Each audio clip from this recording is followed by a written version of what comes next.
Welcome boys and girls. In today's video we're installing the 4L80E transmission, the Tejas Metalworks Crossmember, and the NP208 back into the Squarebody Overlander. So let's get into it. So I'll get you guys up to speed. I did do a few things off camera just to get everything prepped and ready to make this install as painless as possible. First things first, I did put a couple quarts of ATF inside of the torque converter, so that is good to go and all soaked into the torque converter.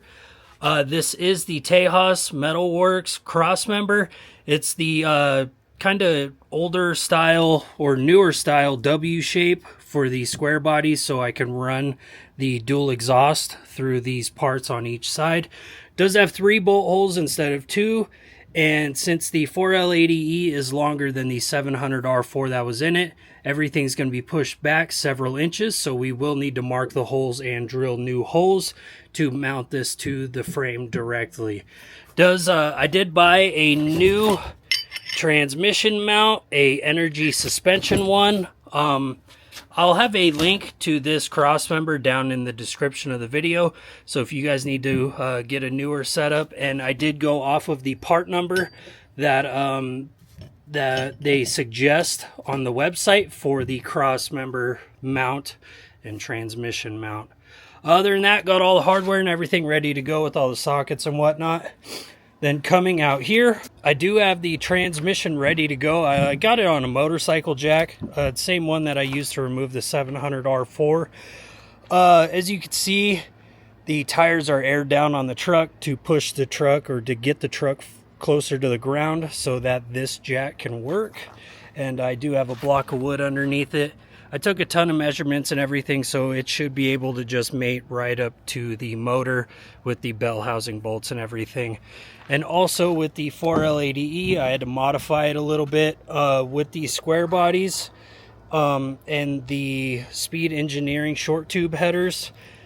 The ears, there's 2 ears that come off the transmission. They 90 out to here on each side. So they 90 out a little ways and then kind of swoop back down.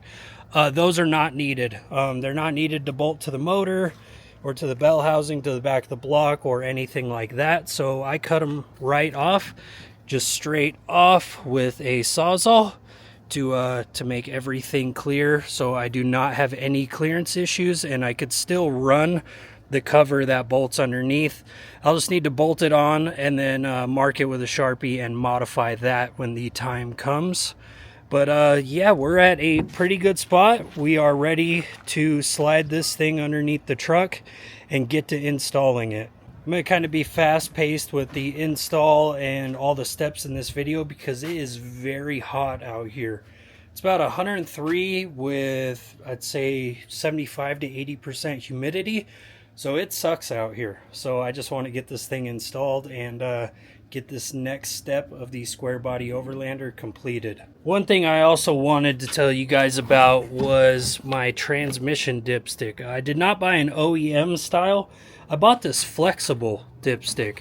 So I should be able to make it work going right into the transmission and then find a nice spot on the firewall to secure it.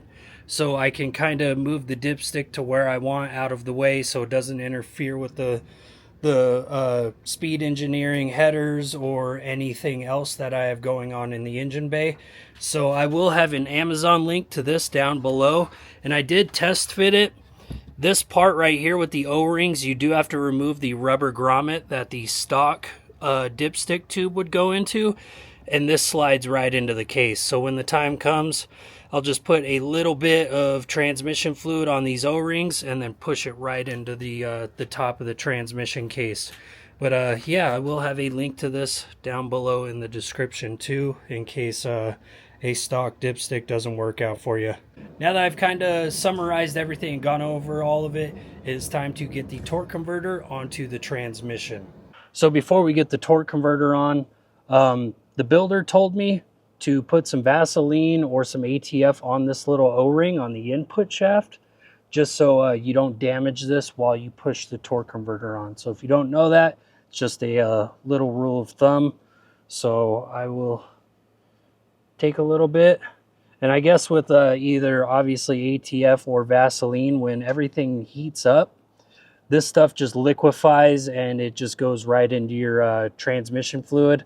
So, but if you use like grease or anything like that, it could stay solid and it could cause some issues. So he told me use Vaseline or something that when it gets hot, it'll just liquefy and kind of turn into nothing. Plus there's not even really enough here to really affect anything. But he told me just stay away from grease.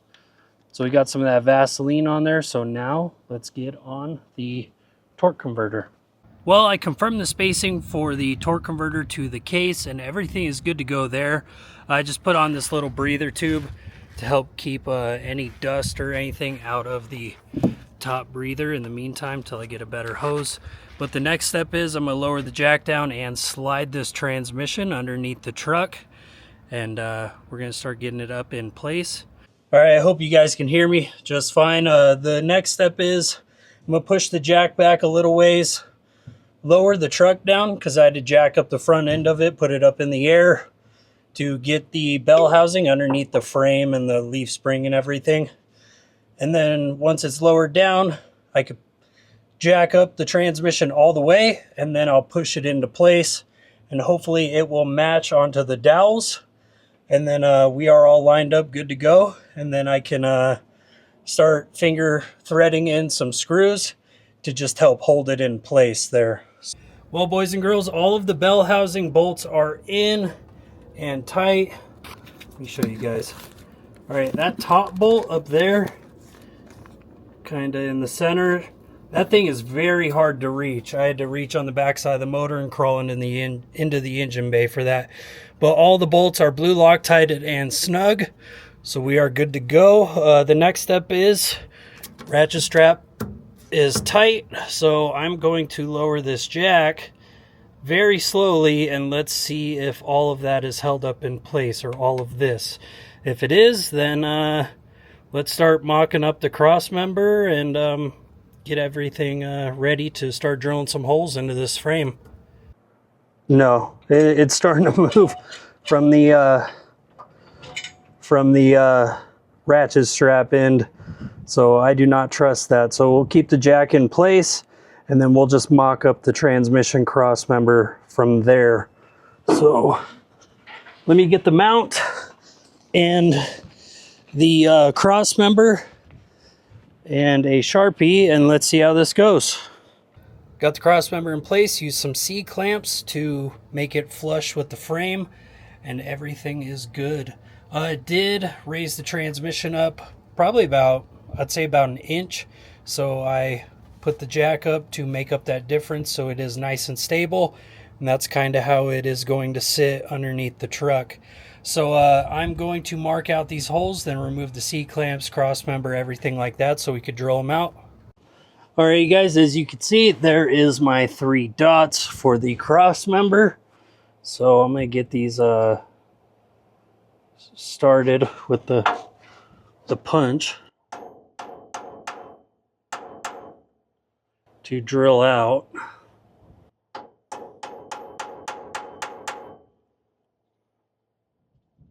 Should be pretty straightforward to drill them out. All right, got this side done. Let's go over to the other side. All right, got some big divots in there. Let me grab the drill. Once these are drilled out, see how they look. They might be just fine. If they're kind of nasty from drilling them out, then I'll hit them with the grinder. If not, these are done. Then let's get to painting that cross member. All right, you guys, just got back from the hardware store. I did put this mount on with some blue Loctite just to get a step ahead. And the next step now is cross member.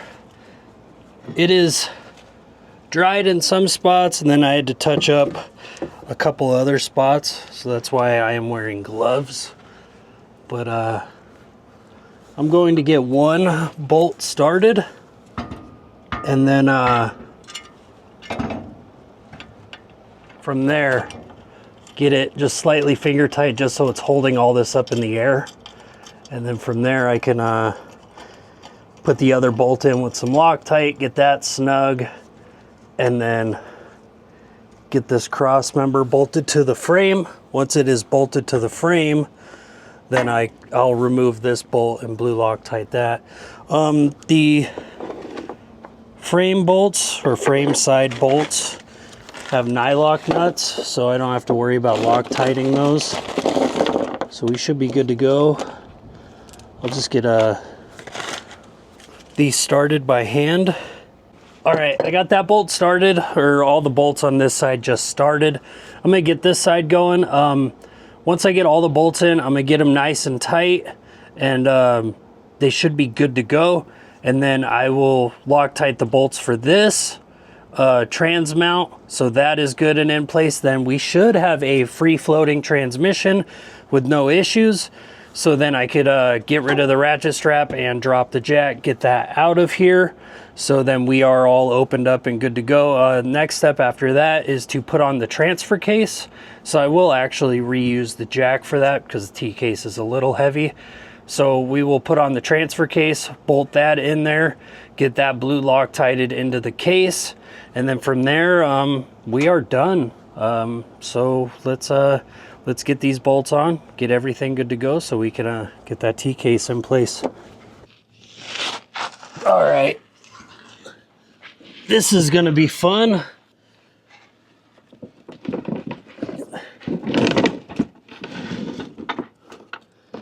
Try to bench press this transfer case onto this jack.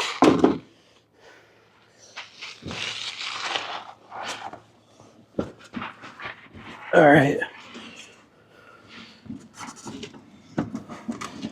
Luckily, the NP208 is not as heavy as the NP205. I wanted to go 205, but those can get expensive and I have to change all kinds of different stuff. When I already have to adapt this linkage to the lever just for this one. So it'd be a lot more cost. Well, you guys, transfer case is in. Unfortunately, I had to drop the transmission pan just to reach the bottom bolt there to install the rest of the transfer case. But we have everything in. I have measured for drive shaft, so I'm going to get those modified here within the next few days and into the truck. I got the torque converter bolted up to the flywheel, so we are done there and good to go. And I also got the flexible dipstick in for the transmission. So we are done here. It is looking really good. I'm extremely happy with it. And yeah, we're done. So I want to thank you guys so much for watching. If you've made it this far, please subscribe to the channel to follow along on the LS swap and the Squarebody Overlander. Subscribe to the channel and like the video. And I will catch you guys in the next one. Bye, you guys.